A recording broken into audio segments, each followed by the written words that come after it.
Hi my dear comrades. September 28, 2024, அதாவது நேத்து தமிழக அரசியல்ல நிறைய மாற்றங்கள்லாம் நடந்திருக்கு. இந்த மாற்றத்தால மக்களுக்கு என்ன நன்மைன்னு நீங்க கேட்கலாம். இந்த மாற்றத்தால மக்களுக்கு எந்த விதமான நன்மையும் இல்லை அப்படிங்கிறது தான் உண்மை. உடன்பிறப்புகளால குட்டி தளபதி, சின்னவர் அப்படின்னு செல்லமா அழைக்கக்கூடிய உதயநிதி ஸ்டாலின் அவர்களை துணை முதலமைச்சராக அறிவிச்சிருக்காங்க.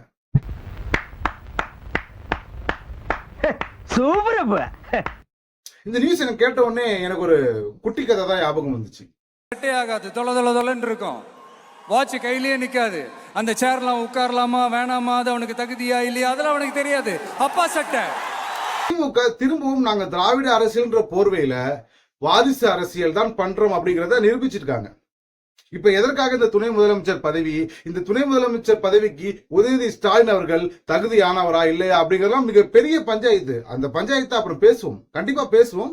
ஆனால் அதற்கு முன்னாடி நேற்று அமைச்சரவையில் நடந்த மாற்றங்கள் என்னங்கிறத முதல்ல உங்கள்கிட்ட சொல்லிடுறேன். அமைச்சரவை மாற்றங்கள்ல பாத்தீங்கன்னா, பொன்முடி அவர்களை வனத்துறை அமைச்சராகவும், மெய்யநாதன் அவர்களை பிற்படுத்தப்பட்டோர் நலத்துறை அமைச்சராகவும், மதிவேந்தன் அவர்களை ஆதி திராவிட நலத்துறை அமைச்சராகவும், கயல்விழி செல்வராஜ் அவர்களை மனிதவள மேம்பாட்டுத்துறை அமைச்சராகவும், ராஜ கண்ணப்பன் அவர்களை காதி மற்றும் பால் வளத்துறை அமைச்சராகவும், தங்கம் தென்னரசு அவர்களை நிதித்துறை மற்றும் சுற்றுச்சூழல் துறை அமைச்சராகவும் அமைச்சரவை மாற்றங்கள் பண்ணியிருக்காங்க.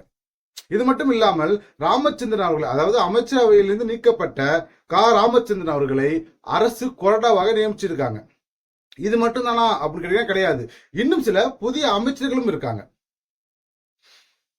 சோவி செலியன், ஆர் ராஜேந்திரன், சாமு நாசர், அது மட்டும் இல்லாமல் ரொம்ப முக்கியமானவர் செந்தில் பாலாஜி, இவரையும் மீண்டும் அமைச்சரவையில் சேர்த்திருக்காங்க. இந்த 4 பேருமே இன்னைக்கு 2024 செப்டம்பர் 21 மதியம் 3:30 மணிக்கு அமைச்சராக பதவியேற்க போறாங்க. இது எல்லாமே அமைச்சரவையில் நடந்த மாற்றங்கள். இப்ப நம்ம பேக் டு பெரிய பஞ்சாயத்துக்கு வருவோம். இப்ப பிரச்சனை துணை முதலமைச்சர் பதவியா அப்படின்னு கேட்டா கிடையாதுங்க.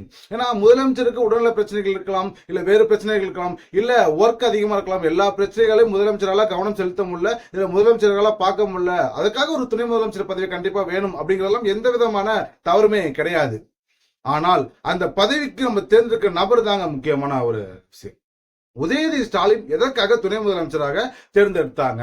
என்னோட கேள்வி என்ன அப்படின்னா, என்னோட கேள்வி மட்டும் கிடையாது, மக்களுடைய கேள்வி என்ன அப்படின்னு கேட்டீங்கன்னா, தமிழகத்துல திமுகன்ற ஒரு கட்சி பல வருஷமாக இருக்கு. அந்த கட்சியில பல மூத்த தலைவர்கள் இருக்காங்க, பல மூத்த அமைச்சர்கள் இருக்காங்க. ஏன் அவங்களுக்கு இந்த துணை முதலமைச்சர் பதவியை கொடுக்க கூடாது? ஏன் கொடுக்கல?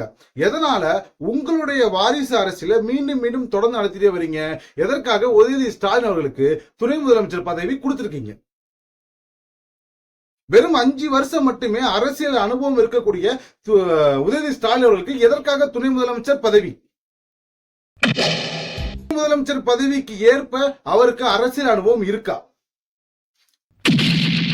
உதயநிதி ஸ்டாலின் அவர்கள் 2019 முதலாக நாடாளுமன்ற தேர்தலில் திமுகவை ஆதரிச்சு மாநிலம் முழுவதும் பிரச்சாரம் மேற்கொள்றாரு.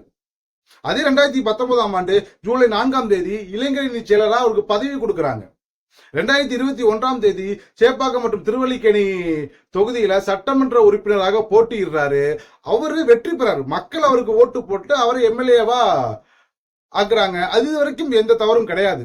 ஆனால் அதன் பிறகு மு.க. ஸ்டாலின் அவர்கள்ட்ட மீடியா பீப்புள் ஒரு கேள்வி கேட்கிறாங்க. உதயநிதி ஸ்டாலின் அவருக்கு அமைச்சரவை இடம்பெறுவாரா, அவருக்கு அமைச்சர் பதவி கொடுக்கப்படுமா அப்படின்ற கேள்விக்கு முதலமைச்சர் மு.க. ஸ்டாலின் அவர்கள் எந்த விதமான பதிலுமே முழுமையாக சொல்லாம ஒரு மாதிரி பூசி மழுப்பிட்டு போயிட்டாரு. ஆனால் அடுத்த வருடமே 2022 செப்டம்பர் 14 இளைஞர் நலன் மற்றும் விளையாட்டு மேம்பாட்டுத்துறை அமைச்சராக உதயநிதி ஸ்டாலின் அவர்கள் பதவி அமர்த்தப்படுறார். அதாவது அரசியலுக்குள்ள வந்து அரசியல் என்னன்னு தெரிஞ்சு அரசியல் கத்துக்க ஆரம்பிச்ச சரியா 3 வருஷத்துல உதயநிதி ஸ்டாலின் அவர்கள் மினிஸ்டர் ஆக்கப்படுறாரு. அதன் பிறகு இப்ப 2024 செப்டம்பர் 28 உதயநிதி ஸ்டாலின் அவர்கள் துணை முதலமைச்சராக அறிவிக்கப்படுறார். அவர் பதவியேற்க போறார். அரசியலுக்குள்ள வந்து வெறும் 5 வருஷத்துல அவருக்கு என்ன அனுபவம் இருக்கும்? அந்த வெறும் 5 வருஷ அனுபவத்தை மட்டுமே வச்சுக்கிட்டு அவருக்கு எந்த விஷயத்தை முன்னிறுத்தி அவருக்கு துணை முதலமைச்சர் பதவியை கொடுத்தாங்க? என்னோட கேள்வி என்னன்னா, அதுக்கு முன்னாடி உடன்பிறப்புகள், இன்னும் உடன்பிறப்புகள் எல்லாமே இந்த வீடியோ கீழே வந்து கமெண்ட்ல எனக்கு திட்டிருக்கலாம், நீங்க என்னன்னா சொல்லிருக்கலாம். ஆனா நான் பேசுறது உங்களுக்கும் சேர்த்துதான். நான் வந்து இந்த கட்சியை சேர்ந்தனோ அந்த கட்சியை சார்ந்தனோ கிடையாதுங்க. நான் மக்கள், பொது மக்கள், லைன்ல நின்று ஓட்டு போட்ட என்னோட ஜனநாயக உரிமையை செலுத்தின ஒரு சாதாரண ஒரு பொதுமக்கள், ஒரு குடிமக்கள், அவ்வளவுதான். நாங்க ஓட்டு போட்டிருக்கோம், நாங்க கேள்வி கேட்போம். திமுக அதாவது துணை முதலமைச்சர் பதவிங்கிறது எங்களுக்கு பிரச்சனையே கிடையாது. துணை முதலமைச்சர் பதவி கண்டிப்பா வேணும், அது ஒரு நல்ல விஷயம்தான். ஆனால் திமுக இருக்கக்கூடிய மூத்த தலைவர்களோ மூத்த அமைச்சர்களோ ஏன் எதற்காக அந்த துணை முதலமைச்சர் பதவிக்கு தேர்ந்தெடுக்கப்படவில்லை? எதற்காக திராவிட அரசியல் போர்வையில இன்னும் வாரிசு அரசியல் தான் நாங்க பண்ணிக்கிட்டு இருக்கோம் அப்படிங்கிறத தொடர்ந்து திமுக நிரூபிச்சுக்கிட்டே இருக்கு. இன்னைக்கு வந்து உதயநிதி ஸ்டாலின் அவர்களை துணை முதலமைச்சரா அறிவிச்சிருக்காங்க. இனி 2 மாசம் கழிச்சு இன்பநிதியை இணை முதலமைச்சரா அறிவிப்பாங்களா? இதெல்லாம் வந்து பொதுமக்கள் அவங்களோட ஆதங்கத்தை சொல்றாங்க, அவங்க கேள்வி கேட்கறாங்கன்றத தாண்டி உடன்பிறப்புகள் அவங்க கொஞ்சம் யோசிக்கணும். அவர்கள் அந்த போஸ்டிங், அந்த துணை முதலமைச்சருக்கு தகுதியானவரா அப்படிங்கிறத இந்த வீடியோ பார்த்துட்டு இருக்க பொதுமக்களா இருக்கட்டும், இல்ல உடன்பிறப்புகளாக இருக்கட்டும், உங்களுடைய கருத்து என்ன அப்படிங்கிறத மறக்காம கீழே கமெண்ட்ல சொல்லுங்க.